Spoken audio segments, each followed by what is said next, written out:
do Código de Processo Penal, seja do artigo 27, parágrafo 2º, da lei que regulamenta os dois recursos, a Lei 8.038 de 90. Mas em relação à apelação, em relação aos recursos, e o Nilo já até olhou para cima, porque ele é especialista em recurso especial extraordinário, em relação à apelação, entendo eu que também em relação à apelação, a tese do Afrânio deve sim ser aplicada. De fato, o mais correto, eu já conversei isso com o Afrânio, seria que se tivesse, que se retirasse a suspensividade, talvez o mais correto, se retirasse a suspensividade da eficácia de uma sentença que condenasse o acusado a uma pena grave, a uma pena, por exemplo, superior a 8 anos, quando de regra o regime é fechado. Se houvesse uma norma no sentido de se retirar o efeito suspensivo da apelação que o réu interpusesse em caso de condenação sua a pena superior, igual ou superior a 8 anos, eu acho que o problema estaria resolvido. Porém, nós não temos essa norma, nós não temos. E como é que nós poderíamos chegar a uma interpretação no sentido de que também em relação à sentença condenatória recorrível de apelação, e eu também vou especificar, independentemente de quem tenha interposto o recurso, como é que se poderia aplicar aí a execução provisória da pena. Eu parto, antes de tudo aqui, de uma leitura constitucional. Uma delas já tinha até, inclusive, sido feita pelo Afrânio, e que passou desapercebido pelo Supremo Tribunal Federal, que é a seguinte: não se pode, em hipótese alguma, interpretar uma garantia constitucional em desfavor do acusado. Não se pode interpretar a presunção de inocência em desfavor do acusado para lhe negar os benefícios inerentes à lei de execução penal, cujo artigo 2º, inclusive, fala que se aplica ao preso provisório as disposições desta lei. Então, esse é o primeiro argumento. O princípio constitucional da presunção de inocência não pode ser interpretado em desfavor do acusado. Portanto, entendo eu que por esse motivo deveria sim ser aplicado a apelação. O segundo argumento é também nesse sentido, mas toca diretamente com aquele do Supremo Tribunal Federal, que é 5 minutos, prometo, que é, na verdade, a dignidade da pessoa humana. Ora, nós sabemos que na prática a dignidade da pessoa humana em relação à execução penal não é o melhor dos mundos. Nós sabemos as dificuldades que existem em relação à atuação prática. Maria da Glória aqui sabe exatamente disso. Porém, isso ainda é mais digno para o acusado que a prisão provisória pura e simples. A possibilidade de ele desfrutar dos benefícios inerentes à lei de execução penal é sim, no meu entender, mais digno e merece sim, por isso, a aplicação ao artigo 2º da lei de execução penal. E também um outro argumento, também com sede constitucional, é aquele relativo à celeridade do processo que foi inserido por emenda constitucional, emenda 45 de 2004, no artigo 5º da Constituição, inciso 78. Ora, não se pode prejudicar o acusado que apelou ou que teve recurso do Ministério Público interposto em razão da demora do Estado em julgar a apelação. Ele não pode ser, e aí eu vou entrar na discordância que podemos ter eu e Marcelo, não se pode aqui não se atentar para o fato de que o acusado já tem a sua sentença condenatória de primeiro grau, porque em caso de sentença absolutória não se instaura a execução, já tem a sentença de primeiro grau definindo a sua culpa. Ele não pode ser prejudicado em ficar esperando o provimento do seu recurso ou o desprovimento de possível recurso interposto pela acusação, sem que os benefícios que lhe são assegurados pela lei de execução penal venham a lhe ser garantidos. E aí, Marcelo, eu acho, em verdade, que podem ocorrer 4 hipóteses. Se ninguém recorre, não se tem execução provisória. Se só a defesa recorre, pelo princípio da proibição de reformar, isso impede, entendo eu que a execução provisória é plenamente aceitável. Mas também na hipótese de só o Ministério Público recorrer ou de ambas as partes recorrerem, entendo eu também, como já disposto na resolução do CNJ, que também deve ser admitida a execução provisória. Em primeiro lugar, eu entendo que não existe prejuízo para o Ministério Público, mesmo nesses 2 últimos casos, onde só a defesa recorre ou onde ambas as partes recorrem ou só o Ministério Público recorre. Porque, na verdade, o pedido genérico que foi formulado na denúncia, o pedido de condenação, ele já foi julgado procedente. Na verdade, mesmo se o Ministério Público recorre para aumentar a pena, e aí, ou para modificação de regime, entendo eu que é possível sim, que venha a ser, com base naquelas 3 argumentações de sede constitucional, que venha a ser instaurada a execução provisória. E aí o Marcelo colocou, mas e aí, se o apelo do Ministério Público vier a ser provido, o que acontece? Ele regride? A própria resolução do CNJ, no artigo 11, e eu leio para os senhores, ela prevê exatamente essa hipótese, a hipótese de regressão, de se voltar. A hipótese que o Marcelo sugeriu foi essa: ele foi condenado a regime semiaberto, o promotor de justiça apelou, só o promotor apelou, postulando a modificação de regime para o regime fechado. Nesse meio termo, enquanto a apelação do promotor não foi julgada, não foi provida ou desprovida, ele progrediu de regime e alcançou o regime aberto. E aí o tribunal deu provimento ao recurso interposto pelo Ministério Público, passou a ser regime fechado. E o que ocorre? Ele cumpre o restante em regime fechado, se modifica. Pode parecer uma tese extremamente liberal, mas foi o que o artigo 11 dessa resolução consagrou. Sobrevindo condenação trânsita em julgado, o juízo de conhecimento encaminhará as peças complementares, nos termos do artigo 1º, ao juízo competente para execução, que se incumbirá das providências cabíveis, também informando as alterações verificadas à autoridade administrativa. Pode parecer complicado, mas alguém resolveu isso. Ainda que se discorde, existe uma resolução. E eu volto a insistir, o acusado já condenado não pode vir a ser prejudicado pelo fato da demora no recurso, no julgamento do recurso da apelação. E gostaria de ir mais além. Entendo eu, que seria até possível ao Ministério Público, mesmo interpondo o recurso, postular a execução provisória nesses casos. Entendo eu. E aí existe uma visão muito equivocada, e eu vou só abrir um parênteses rapidinho, Glória, para discordar do Marcelo em relação a isso, porque se entende de maneira equivocada o sentido de garantismo aqui no Brasil.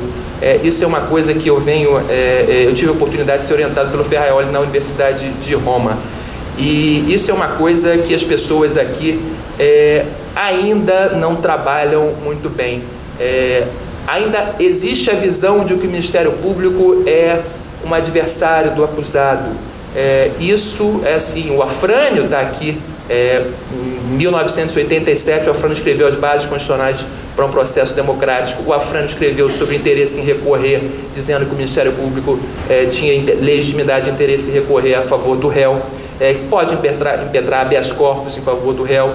Segundo o artigo 385, opina no sentido da absolvição. Enfim, o que não se tem como claro é que o Ministério Público, e aí eu parto para o Ferraioli, o Ministério Público é uma instituição de garantia, inclusive dos direitos do acusado.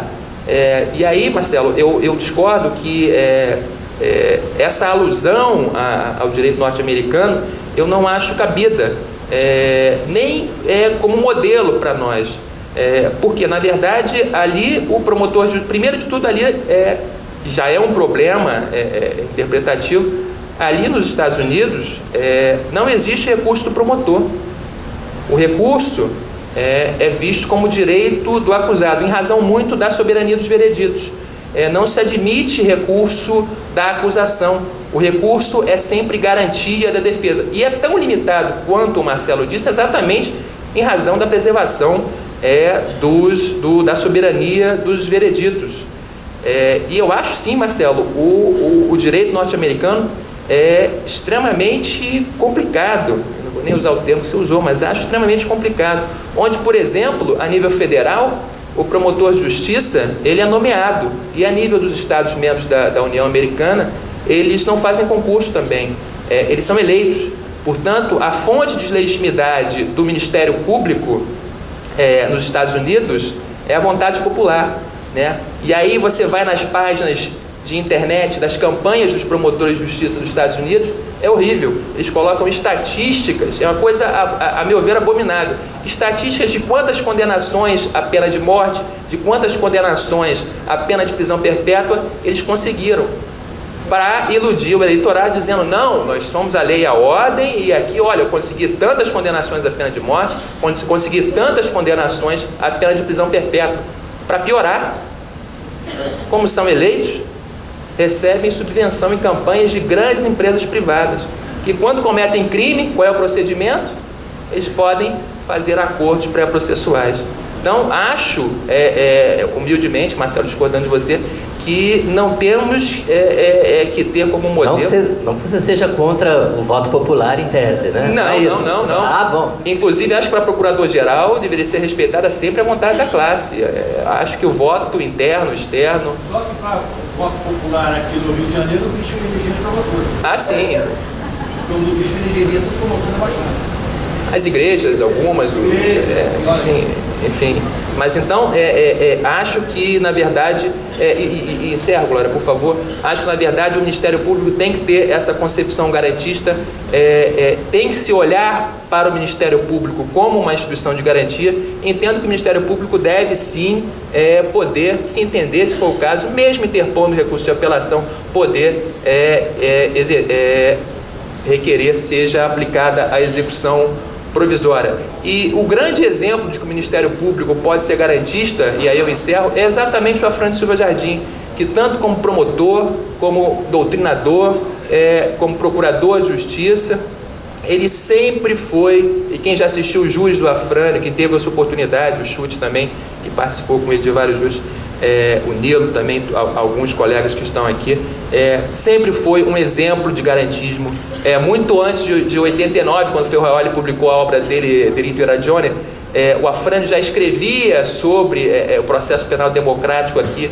Hoje o Badaró faz isso muito bem, o Marcelo faz isso muito bem, mas temos que entender o Ministério Público como uma instituição de garantia, não só a garantia social, os direitos coletivos, mas também as garantias de cada acusado, porque a composição de garantia de cada acusado é que faz a garantia de todos. Portanto, Afrânio, muito obrigado pelo exemplo de promotor garantista que você foi durante toda a sua carreira como professor, como promotor e como procurador de justiça. Muito obrigado.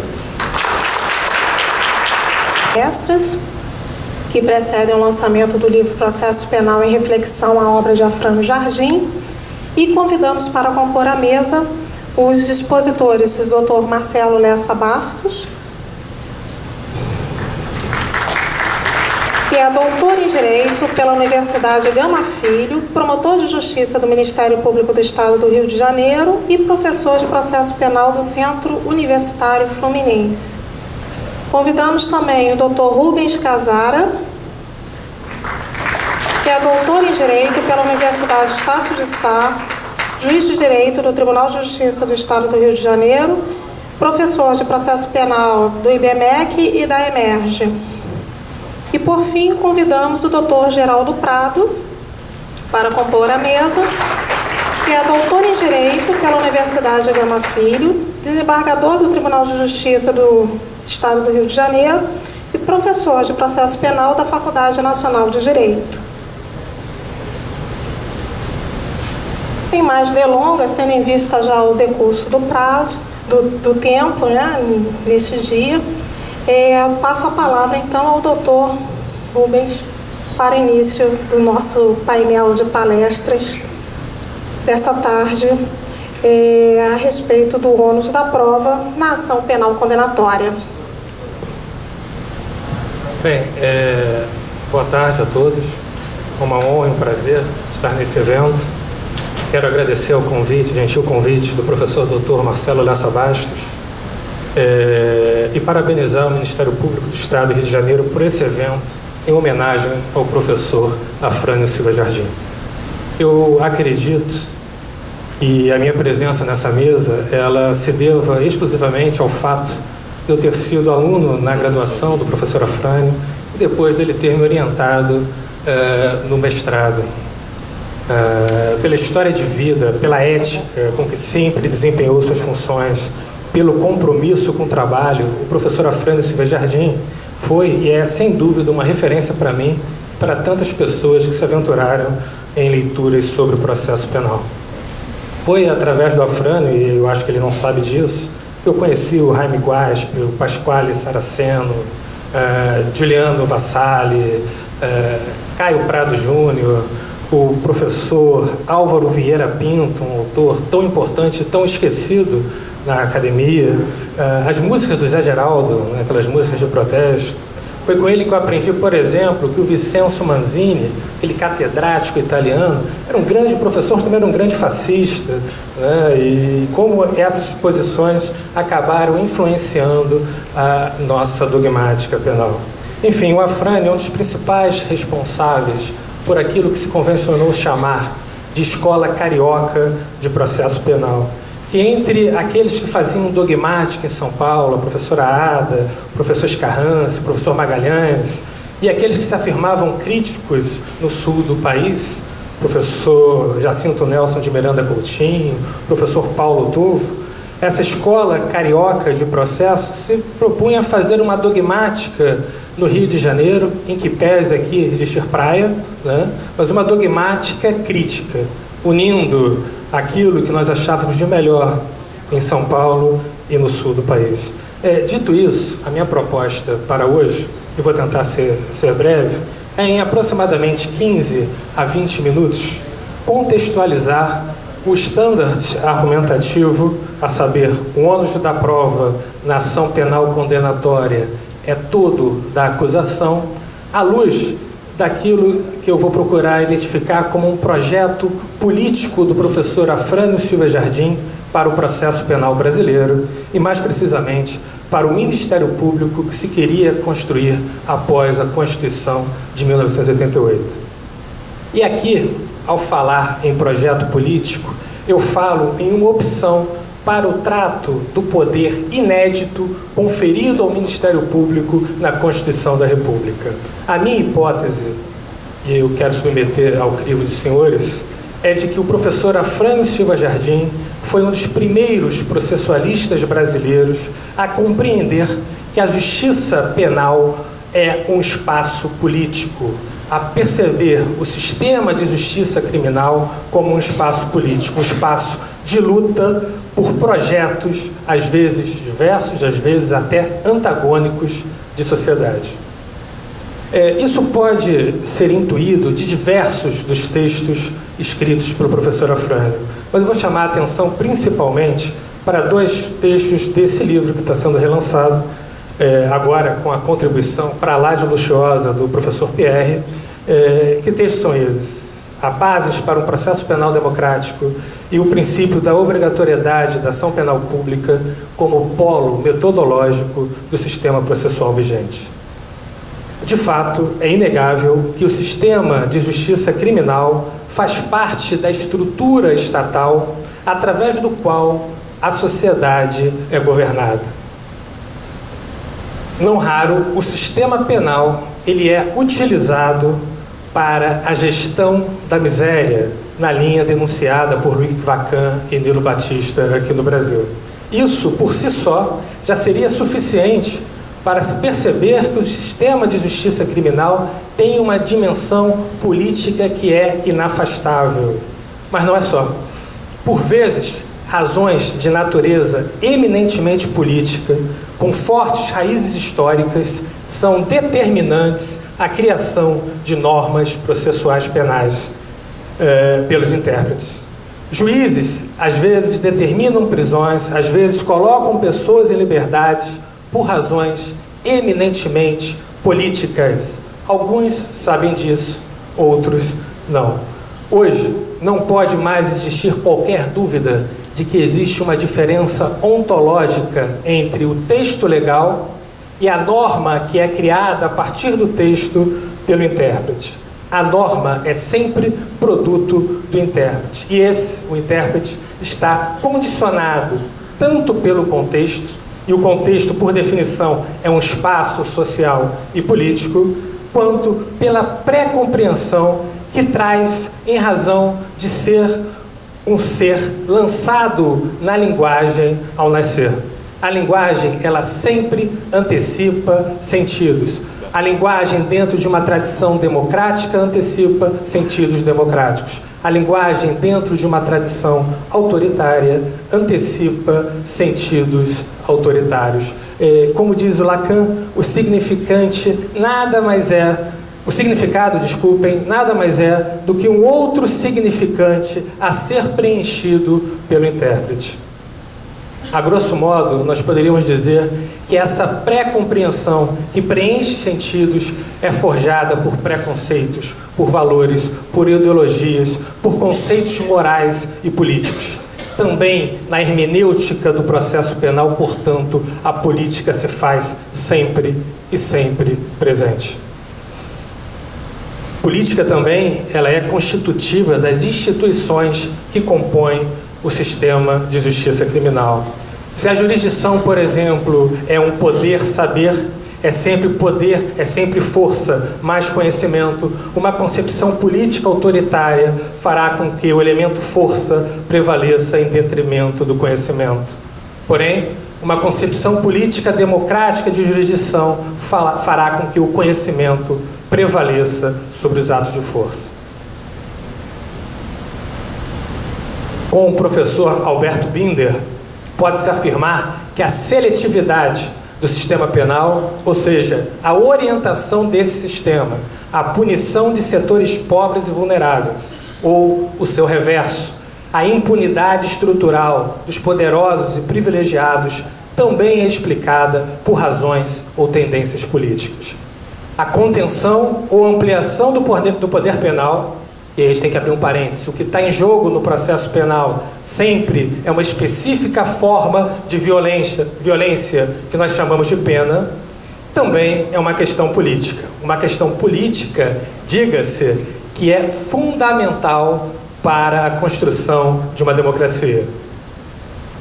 Me parece, então, que essa afirmação de que o ônus da prova na ação penal condenatória é todo da acusação, que funciona às vezes como um discurso de justificação prévia de toda a atividade probatória do Ministério Público, deve ser compreendido a partir de 3 fatores. Primeiro, do reconhecimento dessa dimensão política do processo penal. Mais do que isso, das várias repercussões da política no processo penal.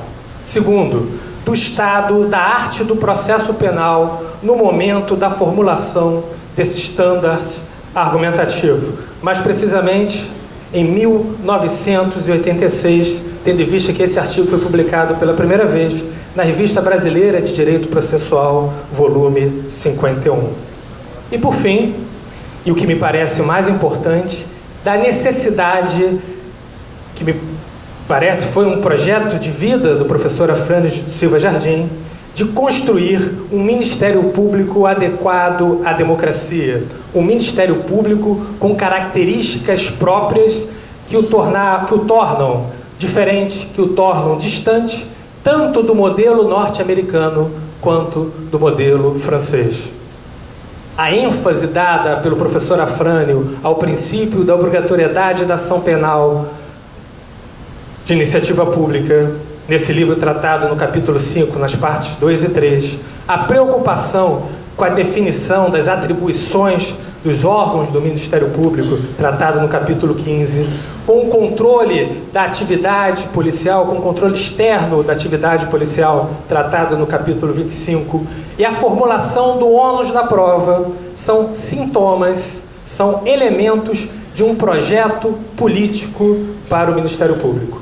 Um projeto que visa fazer com que o Ministério Público, reconfigurado pela Constituição da República de 1988, se transforme, se consolide como o protagonista da persecução penal, como a pedra de toque de todo o sistema acusatório público, na medida em que tão somente a existência do Ministério Público condiciona a imparcialidade do Poder Judiciário.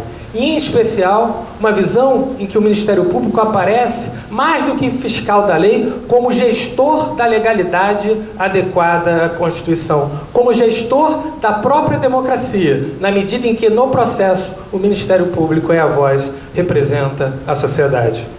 Hoje, parece fora de dúvida que o Ministério Público, ou pelo menos a atual configuração do Ministério Público, é uma instituição, é filha, nasce do espírito da Revolução Francesa.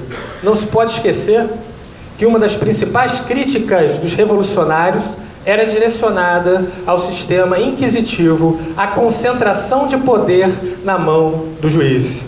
Buscava-se, dentre outras coisas, com a Revolução, acabar com aquela justiça do Ancien Régime, símbolo de privilégios, de uma ordem jurídica injusta. E, nesse sentido, é muito simbólico, é muito representativo que a derrubada da Bastilha represente a queda do regime. A Bastilha, que era uma prisão, símbolo maior do uso abusivo do poder penal. O Ministério Público surge, então, com essa dimensão inegavelmente de garantia contra a opressão do velho, contra a opressão do Poder Judiciário, dentro de uma nova cultura da legalidade. Legalidade agora não mais como imposição de sofrimento legalizado, mas como uma expressão de igualdade, de racionalidade e de transparência.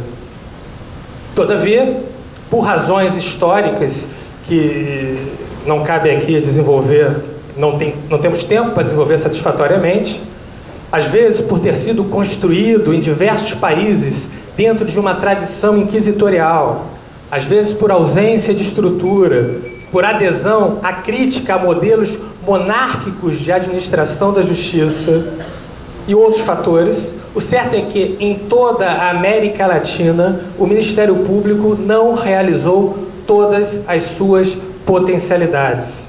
De uma instituição voltada a tornar igualitária a persecução penal e corrigir os defeitos do sistema acusatório e fiscalizar e corrigir as distorções encontradas no Poder Judiciário, muitas vezes, em vários países da América Latina, o Ministério Público passou a se resumir a um conjunto de funcionários burocráticos com rotinas burocráticas.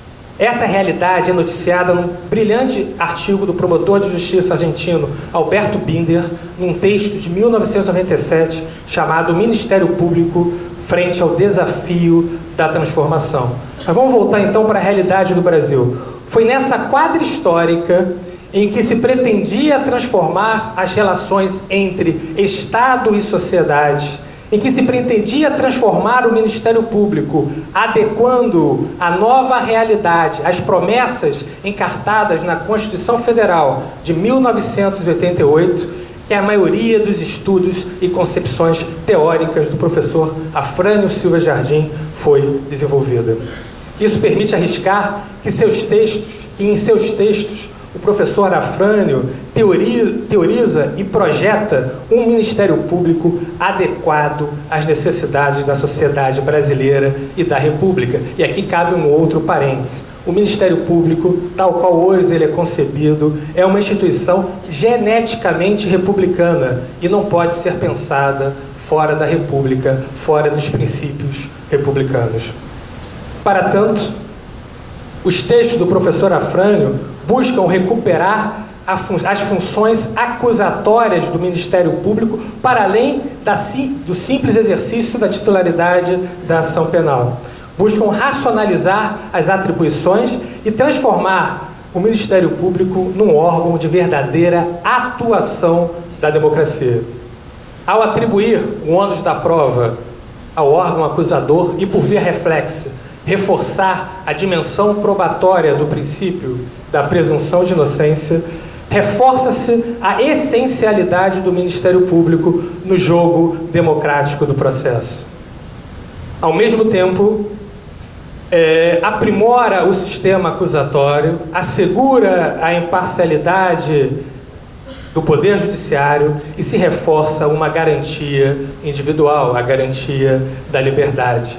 E aí, me parece, depois o professor Afrânio pode me corrigir se eu estiver errado, a liberdade na obra do professor Afrânio, ela é concebida como produto sempre e sempre do trabalho coletivo. A liberdade não como um fim em si mesmo, mas como um meio à realização das potencialidades humanas na linha desenvolvida por Caio Prado Júnior. No registro simbólico, esse standard argumentativo, o ônus da prova cabe à acusação,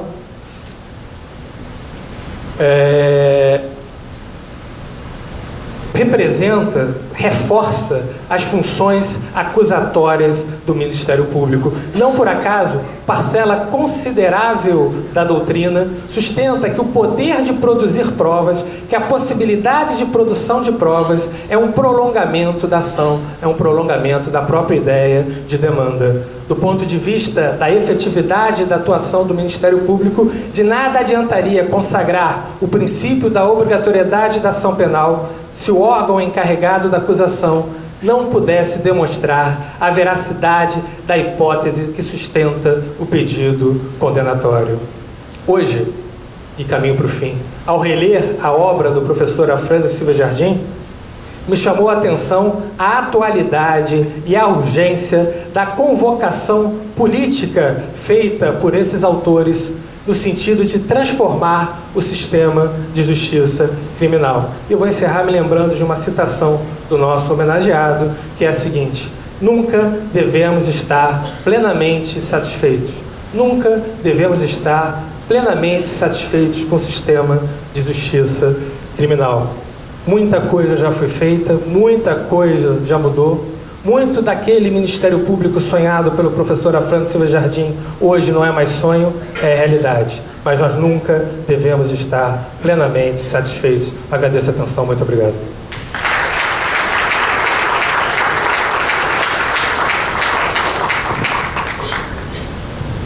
Passamos a palavra agora ao doutor Geraldo Prado para a sua exposição.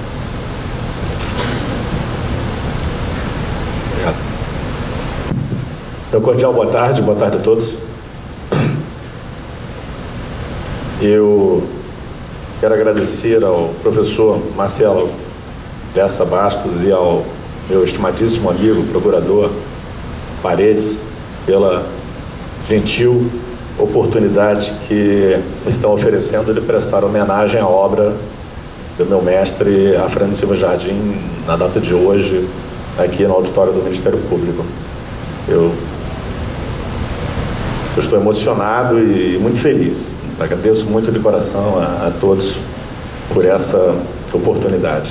Cumprimento a doutora Lúcia, o professor Rubens Casara, cumprimento a todos na pessoa do estimado professor Nutti, que veio de São Paulo. O professor tem um trechinho do seu livro Princípios Constitucionais, separado aqui, página 240, é fundamental considerar que a culpa deriva da prova em contexto de uma infração penal, considerando-se esta um fato típico antijurídico e culpável. São palavras suas, separadas aqui, neste texto que traduz o meu pensamento a respeito do tema e tenho a impressão que traduz o pensamento também do professor Afrânio Silva Jardim. O tema é este, o ônus da prova no processo penal condenatório, proposto pelo professor Afrânio na sua obra, e aí, citando palavras do professor Afrânio, trata-se aqui de investigar o tema a partir de uma perspectiva objetiva do ônus da prova. Queremos saber como deve se orientar o órgão jurisdicional diante de fatos relevantes não comprovados devidamente, malgrado o empenho das partes do próprio magistrado. É um tema técnico. É um tema técnico que aparentemente não desafiaria uma abordagem não estritamente técnico-jurídica, mas eu faço um pedido ao auditório que tenha um pouco de paciência com a minha exposição. Eu chegarei ao tema técnico em algum momento da minha fala, mas eu quero desenvolver esta fala a partir de um outro ângulo que eu considero fundamental. Por quê? Uma explicação da minha trajetória, dos caminhos que eu pretendo seguir.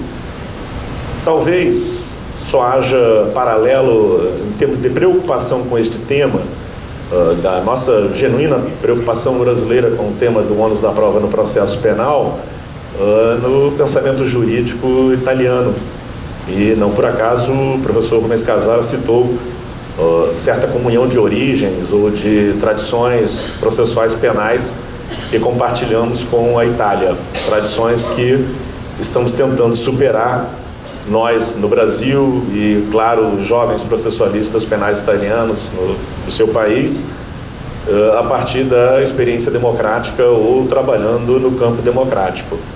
Mas se a investigação ela se amplia, se o horizonte se alarga, não é uma preocupação, não há este mesmo tipo de preocupação, quer na ciência processual penal, que tenha uma origem no modelo, estamos falando de Ocidente, claro, delimitando esse espaço, que tenha uma origem no modelo continental europeu, caracteristicamente inquisitorial, menos ainda no processo penal anglo-americano.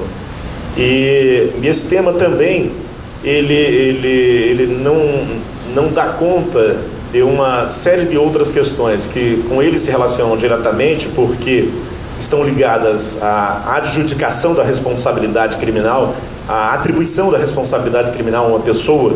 De que maneira se pode atribuir a responsabilidade por uma infração penal a alguém? Este tema ele traduz um certo sentido quando a prova penal é o elemento de convicção a respeito desta responsabilidade penal. No entanto, grande parte dos estados, na maior parte dos países, caminha-se para mecanismos, métodos de aferição de responsabilidade penal que dispensam a atividade probatória, que dispensam a produção da prova, que dispensam a busca da verdade. Há um que a ser pensado.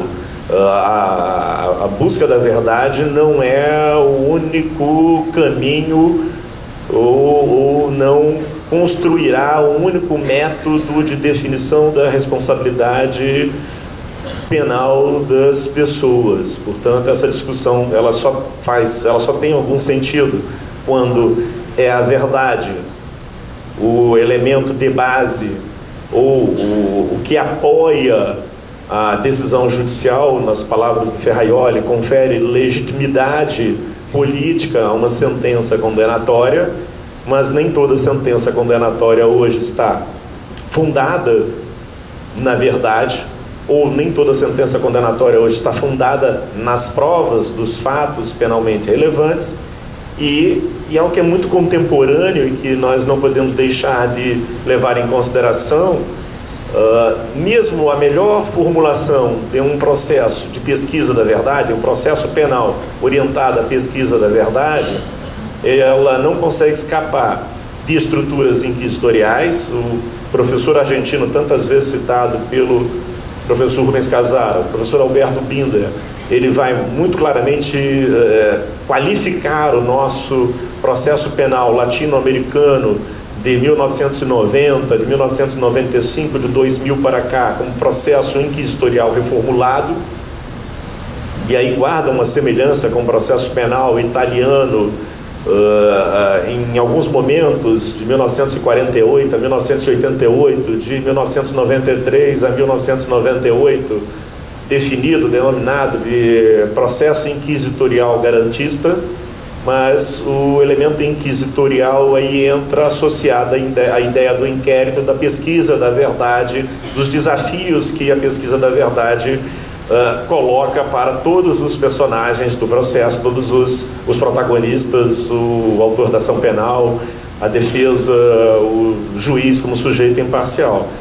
Um processo com estas características, ele existe muito mais no plano das ideias do que num plano de realidade, e nós acabamos de ver aprovada a Lei 12.850, que é de 2 de agosto de 2013, de 5 de agosto de 2013, publicada no Diário Oficial, entrará em vigor 45 dias após a sua publicação, que nada mais faz do que nos colocar mais ou menos na mesma frequência do processo penal em vigor em outros países, que antecipa para a etapa preliminar, a etapa da instrução preliminar, a etapa da investigação criminal, a etapa do inquérito policial, a decisão da causa.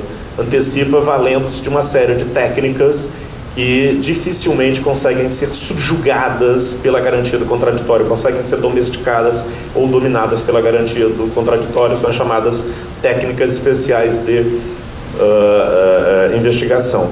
Alberto Binder irá dizer, relativamente a estas técnicas, relativamente às soluções consensuais, ao plea bargaining, à transação penal, a outras formas de resolução da causa penal que dispensam a busca da verdade, como é o caso da delação premiada, a valoração da delação premiada, ele irá dizer que categorias tradicionais do processo penal, como o ônus da prova, nulidade, fundamentação das decisões, elas não se aplicam e nós precisamos de uma nova dogmática que dê conta delas. Então eu fiquei me preocupado, pensando, afinal de contas, tem sentido hoje se falar do ônus da prova? Tem, claro. Eu tinha separado um trecho do acórdão, do julgamento do caso do mensalão, entre aspas, e uma passagem do ministro Celso Mello, em que ele, aparentemente filiado à corrente capitaneada pelo professor Afrânio, ele irá dizer: a presunção de inocência responsabiliza ou atribui ao acusador o ônus da prova, o ônus da demonstração da culpa do acusado. Mas na mesma frase, na sequência da sua intervenção, ele diz ali um pouquinho, também na linha que é aquela seguida pelo professor Pacelli, está na obra do professor Pacelli, o ministro Celso de Mello irá dizer: a partir do momento em que o Ministério Público demonstrou a existência de uma conduta atípica, isso satisfaz plenamente a exigência decorrente do ônus da prova e, portanto, é a defesa que deve provar os fatos desconstitutivos, extintivos ou modificativos do direito do autor. Numa mesma frase, ele coloca a doutrina do Hélio Tornag ao lado da doutrina do Afrânio Silva Jardim, como se uma fosse igual à outra, e na verdade, aquilo que o professor Rubens falou, a questão argumentativa, aquilo que ontem eu citei no outro auditório, as fachadas linguísticas acabam produzindo um resultado complicado, um tanto perigoso, diria eu, para o Estado de Direito, para a democracia. Faz sentido porque o tema circula. Não faz sentido quando eu dou um passo para fora, olho e vejo que circula apenas entre nós e outros que têm uma história processual penal comum, e a nossa história mesmo processual começa a mudar e começa a reclamar outras categorias. E eu fiquei me perguntando, por que então esse desenvolvimento, por que então essa discussão?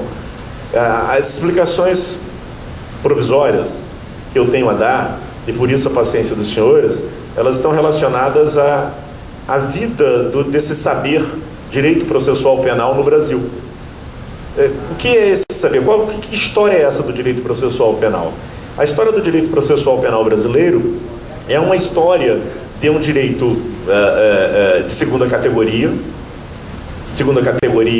e quem diz isso são os historiadores. Uma passagem do texto, e depois eu estou resumindo aqui o texto da minha fala, eu passarei para o doutor Paredes o texto, porque é muito longo, não é possível ler aqui, mas há um historiador o Reinaldo, que vai nos dizer isso. Olha, o Supremo Tribunal de Justiça, lá na época do Império, ele não olhava para a Faculdade de Direito de Olinda, Recife, para a Faculdade de Direito de São Paulo, para a produção acadêmica no campo do direito processual penal para fundamentar as suas decisões. Tão poucos juízes faziam isso.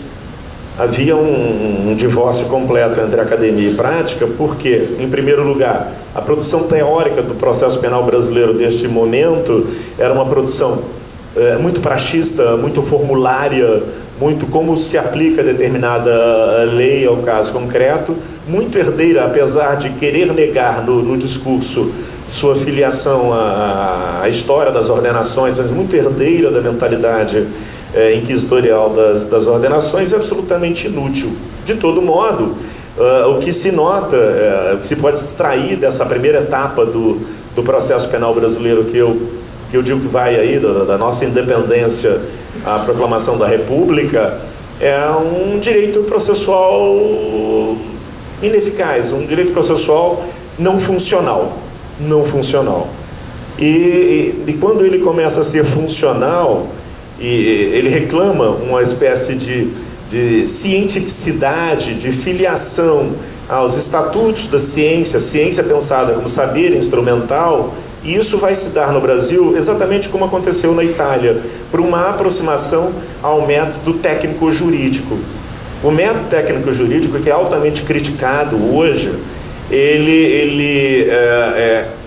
ele esvazia a análise dos fenômenos e categorias do processo penal relativamente ao seu elemento político e trata as categorias como se fossem ferramentas destituídas de finalidades políticas, desprovidas de finalidades políticas. Esse movimento, que é um movimento lá na Itália, que começa com Mancini, aqui no Brasil muito timidamente com João Mendes Júnior, ele vai conquistar um certo status e uma certa importância no processo penal com a vinda de Liebman para cá e com um estatuto científico que lhe é emprestado pelo direito processual civil. O direito processual civil oferece ao processo penal brasileiro, da mesma maneira que o direito processual civil ofereceu ao processo penal italiano, uma condição de saber instrumental qualificado e não de mera prática, de mero procedimento, de conhecimento de procedimentos ou de formulações legais, de decretos, etc, etc. E nesse instante de benefício ou de influência do direito processual civil relativamente ao direito processual penal, que um tema como a distribuição do ônus da prova, ele ingressa nas nossas preocupações, porque é um tema característico das preocupações do direito processual civil. Mas este ingresso é um ingresso complicado, porque, como eu disse a vocês, e todos vocês sabem disso,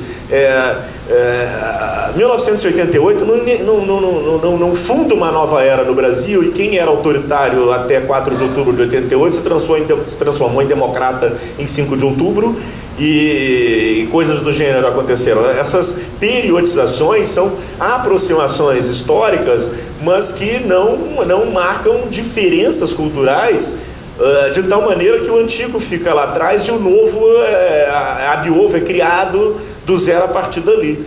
O antigo, ele se projeta, ele contamina, ele se infiltra. E o antigo, no caso da questão probatória no processo penal brasileiro, que vinha das ordenações e se reforçou a partir de 1841, com uma reforma que atingiu o Código de Processo Criminal de 1832, tinha a ver com a atuação do juiz na pesquisa da verdade, na busca da verdade. Uma atuação que funcionalmente era importante no modelo adotado pelo Código de Processo Penal de 1941 no Brasil, porque era importante para a ditadura Vargas, porque era importante para aquele momento político. O fortalecimento de um poder que dominava a cena política a partir do sistema de justiça criminal, um poder que era exercido pelos juízes criminais. Esse tema, que é um tema, no texto do professor Afrânio, tratado com muita delicadeza, ele não foge de enfrentar a questão. Ele diz, olha, O fato do juiz ter poderes instrutórios no processo penal brasileiro não torna desimportante a questão do ônus da prova. Em vários momentos em sua escrita, ele faz questão de ressaltar isso. No próprio texto que eu acabei de ler, entre aspas, eu releio, ele diz aqui: queremos saber como deve se orientar o juiz diante de fatos relevantes não comprovados devidamente, malgrado o empenho das partes e do próprio magistrado. Portanto, aqui já está superada a questão da iniciativa probatória do juiz, mesmo ele tendo buscado fontes de prova, buscado meios de prova para o esclarecimento daquela situação controvertida, ele não conseguiu chegar a um resultado satisfatório. Como é que então ele se posicionará? Esse elemento introjetado, intrometido nessa história toda, que é o poder instrutório do juiz, ele é algo que descaracteriza aquela ideia do ônus da prova do processo civil, e os nossos processualistas e os processualistas italianos, Carnelucci à frente, vão tentar dar as suas explicações, vão tentar fazer com que eles efetivamente coexistam. Do ponto de vista de uma outra concepção do processo penal, eu diria que esta infiltração só revela aquilo que revela: a impossibilidade de se fechar definitivamente as portas ao passado e romper de uma hora para outra com a cultura. Há um importante autor no campo da cultura chamado Thomas Kuhn que vai dizer isso: ruptura paradigmática não é nunca abandono do passado. O Darcy Ribeiro falava isso também. O passado ele permanece, ele se infiltra, mas com uma intensidade menor diante de uma nova hegemonia que se forma ali. Então tínhamos uma situação interessante. Essa situação também, segundo o meu olhar, é uma situação de abandono, porque o que havia antes dali era uma relação promíscua e inferiorizada do direito processual penal com o direito penal. Aí isso é abandonado e se tem uma nova relação do direito processual penal com o direito processual civil, e clássica na concepção do Hélio Tornag. Cabe ao autor da ação penal a prova dos fatos constitutivos do seu direito, e no caso da conduta típica, e a defesa à prova dos fatos desconstitutivos, extintivos, modificativos do direito do autor, causas de exclusão da antijuridicidade, ilicitude, causas de exclusão da culpabilidade. Esse raciocínio que apareceu inúmeras vezes no julgamento do mensalão, nos votos do ministro Joaquim Barbosa, nos votos do ministro Luiz Fux, indiretamente no voto do ministro Celso de Mello, que eu citei, ele é revelador dessa relação que a presunção de inocência, e aí chegando a 1988, a presunção de inocência parece querer deixar para trás. Chegamos a 1988, o texto do professor Afrânio, eu não tinha uma data, mas como ele cita passagem de 1989, portanto ele é posterior a 88, esse texto cita textualmente lá o artigo 5º, 157 da Constituição, a presunção de inocência, etc. Esse texto já mostra a situação de desconforto em que a teoria do processo penal, e na minha fala aqui, desenvolvida em forma de texto escrito, eu faço referência à Escola de São Paulo do processo, faço referências duras e críticas extremamente duras. Estou fazendo questão de dizer, você não integra essa escola, mas ontem o Levi Quaresma está aqui, o professor Denis Sampaio está aqui, outras pessoas estão aqui, estiveram ontem no Instituto dos Advogados Brasileiros, e portanto ouviram as firmes e duras objeções que eu fiz à Escola de São Paulo do processo. São objeções à escola, ao pensamento, à contaminação. Nunca, de maneira alguma, as pessoas, de forma alguma as pessoas, e são várias as testemunhas da minha intervenção, mas essa escola então ela é surpreendida com o ingresso de categorias estritamente processuais penais, ou estritamente penais, no direito processual penal. É uma surpresa que o direito processual penal tenha categorias que são do processo penal. Foi algo que então surgiu no horizonte da nossa doutrina, uma surpresa que causou um enorme desconforto. Qual o desconforto? Como lidar agora com nulidades, coisa julgada, distribuição dos poderes processuais, das forças processuais em equilíbrio, sem aglomeração quântica, e isso tem a ver com o ônus da prova, sem concentração de poderes nas mãos de uma das partes, desprotegendo outra parte, num cenário cujo registro jurídico, regime jurídico está determinado pela presunção da inocência.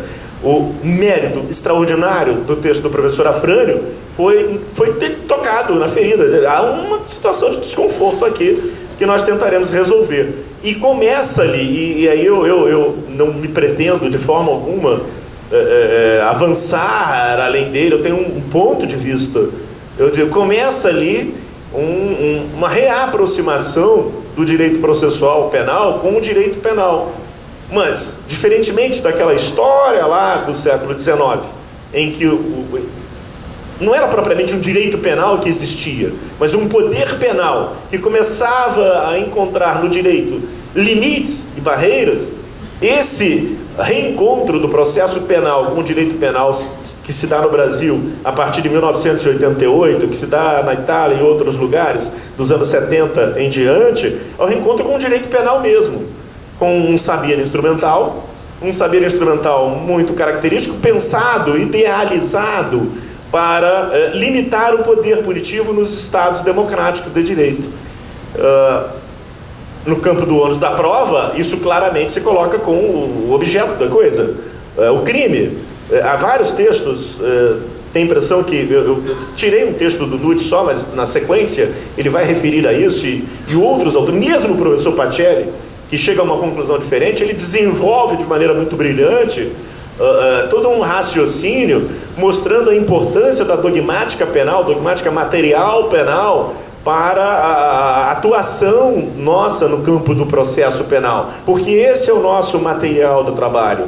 O processualista penal, o jurista, o juiz, o delegado de polícia, aqueles que vão tomar decisões, os que vão atuar, o promotor de justiça, o advogado, o conteúdo é o direito material penal, e se é o direito material penal, a dogmática penal deve dar alguma resposta.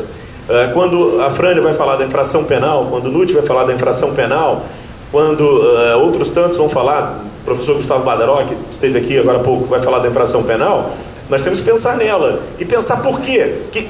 Isso me incomodava. Por que nós no Brasil estamos discutindo sobre tipicidade, antijuridicidade e culpabilidade no campo do ônus da prova? Eu não vejo as pessoas nos outros lugares não discutem isso. Mesmo aqueles que se filiam a uma compreensão do crime a partir de uma composição analítica, a partir de uma definição analítica, não fazem essa distribuição. O crime é o crime. João apontou uma arma para José e disse: me entrega o carro. O José entregou o carro, ele seguiu com o carro, João seguiu com o carro. Vai se provar isso. E aí eu fui a Juarez Cirino dos Santos, que vai nos dizer no seu Direito Penal, parte geral, 2010, página 71, o seguinte: a teoria do fato punível é o segmento principal da dogmática penal, o sistema de conceitos construídos para descrever o direito penal como setor do ordenamento jurídico que institui a política criminal do Estado. Portanto, tem aqui o professor Tiago Joffre, tem outros tantos aqui que podem falar sobre o tema com muito mais propriedade do que eu. A dogmática penal, a teoria do fato punível é o objeto da atividade probatória. A teoria do fato punível é uma teoria que forma o segmento principal da dogmática penal, que por sua vez é um sistema de conceitos. João aponta uma arma para José e leva o carro do José no mundo da realidade. A arma, se o José reagir e o João puxar o gatilho, tem uma munição que vai atingir a vítima, vai matar a vítima. E ele estava vivo, vai estar morto. Eu aqui estou trabalhando com um sistema de conceitos. E Juarez Cirino segue. Uma teoria do fato punível deve começar pela definição de seu objeto de estudo, o conceito de fato punível. As definições de um conceito podem ter natureza real, material, formal ou operacional, conforme a origem, os efeitos, a natureza e os caracteres constitutivos da realidade conceituada.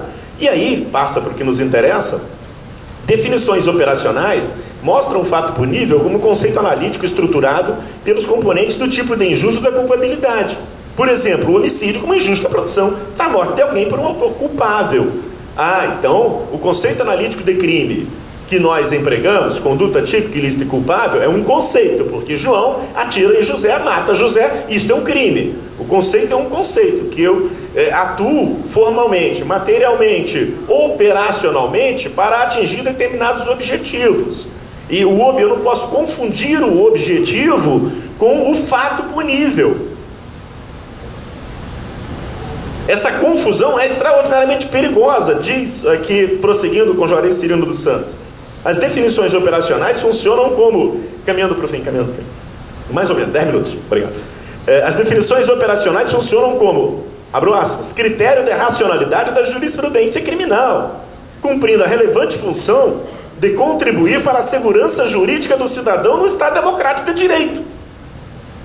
Então, a ideia do conceito é exatamente aquela, a própria ideia base do direito penal, e quando eu aprendi direito penal, nós falávamos da função de garantia do tipo penal. Qual a função de garantia do tipo penal? É nos orientar, a partir do momento em que eu sei que matar alguém está proibido e que eu posso ser castigado por matar outra pessoa, eu já sei que se eu não matar uma pessoa, não poderei ser castigado pelo crime de matar, pelo crime de homicídio. Função orientadora da jurisprudência, mas vai a uma enorme distância, daí a uma enorme diferença, que na Itália, ela foi muito bem percebida por um penalista chamado Giacomo Della Talla. O Giacomo Della Talla, ele tem uma característica que é muito próxima da do Schunemann na Alemanha, do Klaus Hoxin na Alemanha. Eles são penalistas profundos conhecedores do direito processual. Ele era, né? E no caso Schunemann e do Hoxin, penalistas profundos conhecedores do direito processual penal. Os seus textos e obras de processo penal são altamente consistentes. E o diálogo que eles travam, e Della Talla vai se referir a isso num debate intenso com Carnelucci, os diálogos que eles travam no campo, no interior do campo científico, processual penal, se dá com direito material penal. Em algum lugar aqui eu tinha feito um registro da passagem do Della Talla, fica também para frente, que é uma...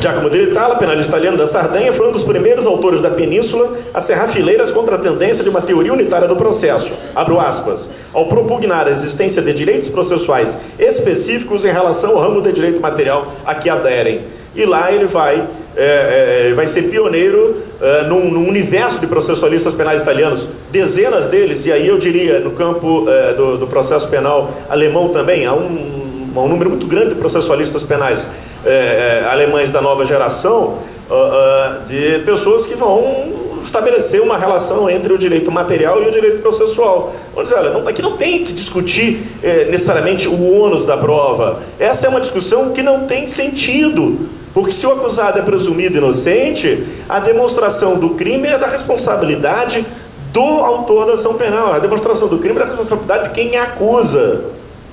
Estritamente de quem acusa. O conceito analítico de crime, o Hoxin vai dizer, ele vai cumprir outras funções, ele vai servir para outra coisa, ele vai funcionar em outro plano. E isso é muito sério.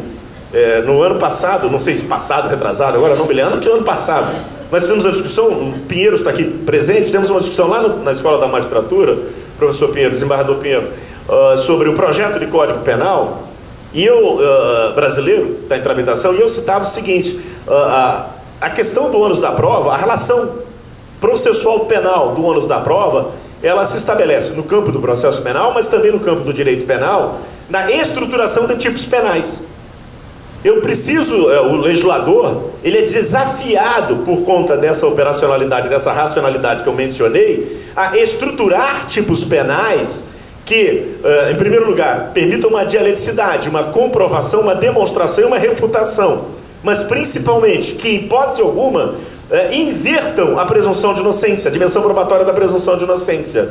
Há uma tendência em situações de criminalização de comportamentos que lesam interesses difusos e coletivos, há uma tendência de construção dos chamados tipos penais de suspeita, que são tipos penais que na sua própria elaboração invertem a situação de demonstração de responsabilidade ou de ausência de responsabilidade penal. Um dos tipos penais mais clássicos, chamados tipos de suspeita, é o tipo da lavagem de capitais, o tipo da lavagem de dinheiro.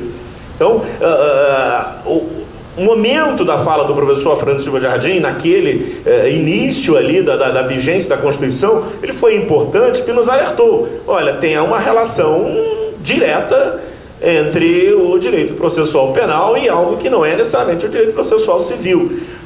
Esta relação vai provocar um desconforto e continuará provocando desconforto em todos aqueles que insistirem em trabalhar com critérios ou de verdade ou de prova auridos no âmbito do processo civil, porque não é mais de processo civil que se trata, Nós estamos no momento da globalização, da cooperação judiciária internacional, de um Código de Processo Penal que virá e que vai nos abrir, vai nos aproximar de uma realidade, para o bem ou para o mal, queira eu ou não, queira o professor Nutti ou não, vai nos aproximar da realidade da administração da justiça criminal no mundo contemporâneo, que é completamente distinta da realidade do processo civil. E vamos ter que aprender essa nova linguagem.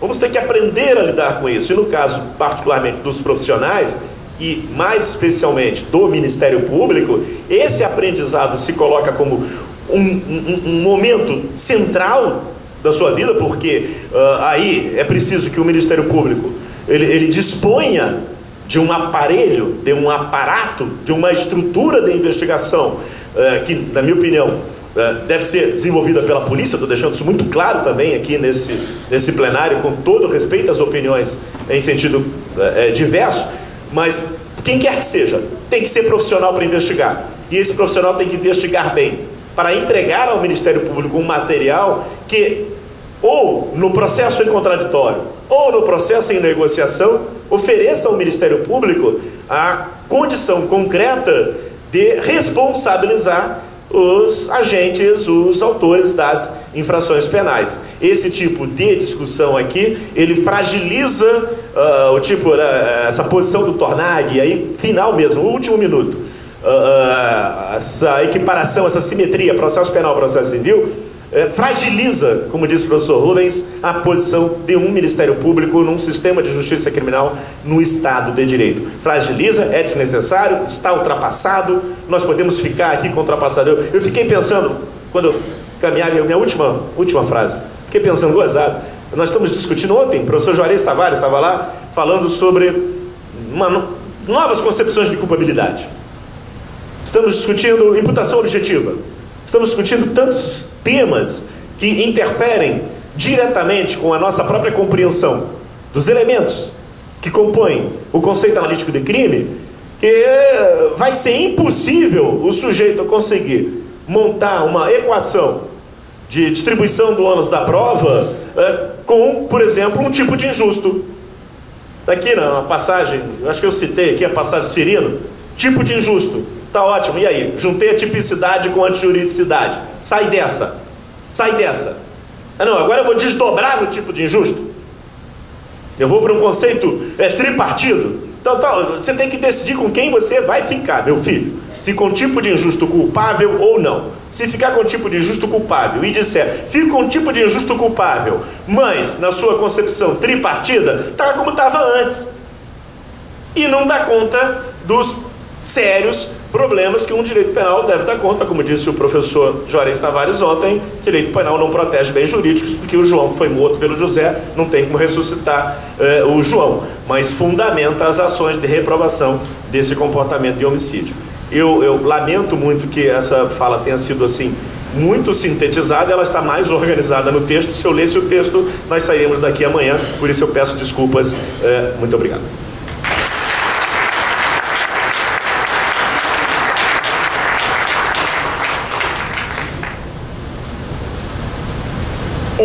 Prosseguindo, vamos dar a palavra agora ao doutor Marcelo Lessa, que fará sua exposição da tribuna.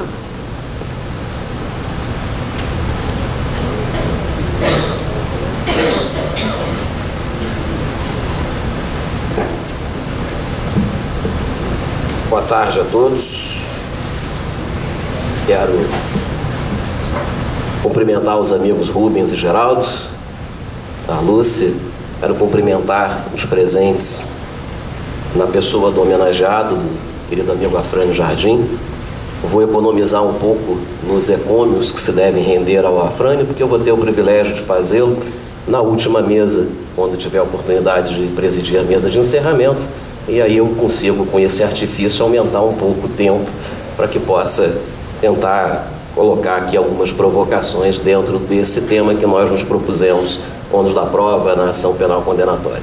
Quero começar dizendo que inspirou essa discussão do ônus da prova na ação penal condenatória, desde aquele primeiro texto produzido pelo professor Afrânio, se dava com uma determinada ênfase que me parece, e vejo na fala do Geraldo e do Rubens, nós não divergimos no que concerne a questão do ônus de toda a comprovação do fato criminoso ser do Ministério Público, no sentido de que o réu não é obrigado a provar que não é culpado.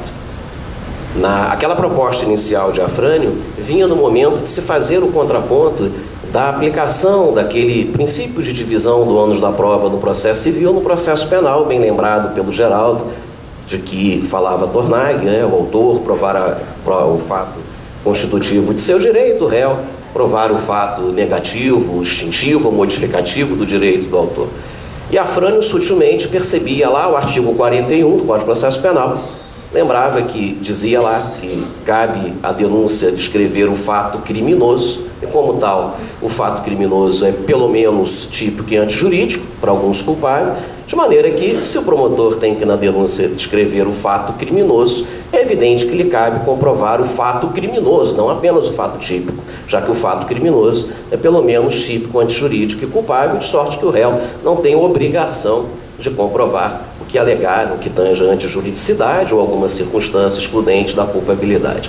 Esse era o cenário inicial, que me parece que, passados tantos anos, chega-se, acredito eu, a um certo consenso.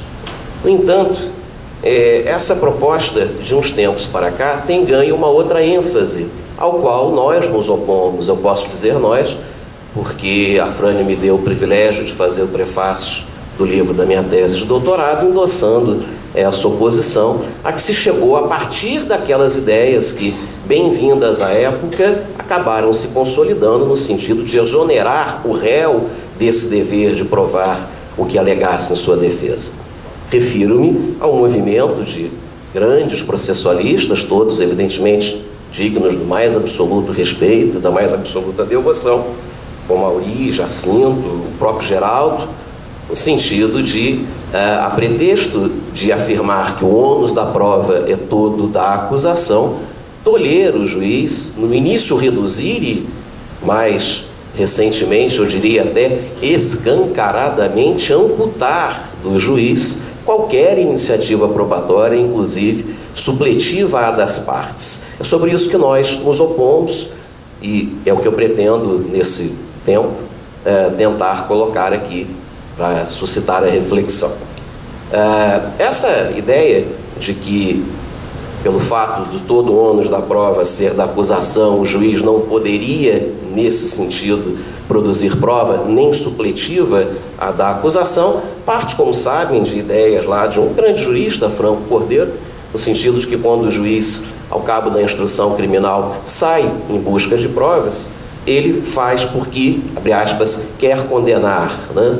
Diz Franco Cordeiro que ele estaria até num quadro mental paranoico, para usar as palavras dele, quer o primato da hipótese sui fati, quer o primado da hipótese sobre o fato, porque, se terminada a instrução criminal não tem certeza do fato, teria que aplicar a regra da dúvida e, de imediato, absolver o réu, não alongar a instrução e determinar a produção de prova supletiva.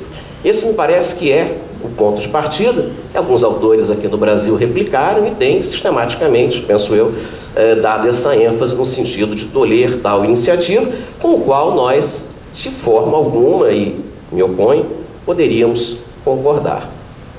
Eu ousaria dizer que alguns reflexos dessas ideias já se fizeram sentir na recente reforma do processo penal no que concerne a inversão da ordem das perguntas, nem tanto a inversão da ordem das perguntas, que até vem no sentido daquilo que nós afirmamos. O princípio ônus é da parte, o juiz pode produzir supletivamente. Se pode produzir supletivamente, não chega a destoar a ideia de que deva perguntar por último e não perguntar primeiro, como era antes.